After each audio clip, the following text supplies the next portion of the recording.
आमिर एक सामान्य और गहरे भावुक हृदय वाला लड़का था। वह औरत बनकर गाना गाता था और स्टेज शो करता था, लेकिन वह घर वालों के दबाव में औरत बनकर स्टेज शो करना छोड़ चुका था। एक दिन उसको दिल्ली शहर के जाने माने बिजनेसमैन ने एक कार्यक्रम में इनवाइट किया। आमिर शो और सिंगिंग कार्यक्रम के लिए बहुत ही प्रसिद्ध था। वह फिर से औरत बनकर स्टेज शो और सिंगिंग करना चाहता था, इसलिए उसने बिजनेसमैन के इनविटेशन को स्वीकार कर लिया। कार्यक्रम वाले दिन आमिर सुबह 10 बजे दिल्ली के लिए चल पड़ा। रास्ते में आमिर एक बहुत ही सुंदर हरे रंग की साड़ी देखकर उसके प्यार में पड़ गया। यह साड़ी काफ़ी सुंदर और सॉफ्ट कपड़े की बनी थी। वह साड़ी आमिर को एक आदर्श, एक सुंदर औरत बनने की याद दिला रही थी।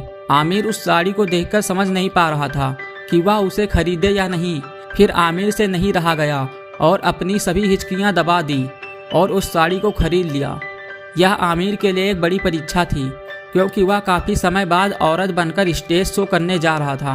कार्यक्रम की रात आमिर ने उसी साड़ी को पहना, मेकअप किया, पायल पहना, चूड़ियाँ पहनी, कमरबंद पहना, बालों में गजरा पहना और 16 श्रृंगार करके फीमेल आर्टिस्ट बन गया। इसके बाद आमिर स्टेज पर पहुंचा। आमिर को देखकर सब लोग उसे देखते ही रह गए। उसकी सुंदरता और आत्मविश्वास ने सबकी नज़रें चुरा ली। वो उस सांस्कृतिक कार्यक्रम में सबसे प्रमुख मेहमान बन गया और लोगों की प्रशंसा का पात्र बना। एक विशेष संगीत प्रस्तुति के दौरान आमिर की खूबसूरत आवाज़ ने सबकी रूह को छू लिया। वह उस कार्यक्रम में एक महिला के रूप में उभरा और एक अद्वितीय पहचान बना ली। कार्यक्रम के अंत में आमिर ने एक बहुत ही सुंदर और दिल छू लेने वाला गाना गाया। आमिर ने एक युवा महिला संगीतकार के रूप में संगीत की कला को प्रदर्शित किया और उसने अपनी मधुर आवाज़ से सबको मोह लिया। कार्यक्रम के बाद एक म्यूजिक कंपनी के मालिक की बेटी आमिर के पास आकर उसकी तारीफ करती है। उस लड़की का नाम खुशी था। वह एक विदेशी कला गैलरी की मालिक थी और उसे आमिर का कार्यक्रम बहुत पसंद आया। उसने आमिर को एक ऑफर दिया।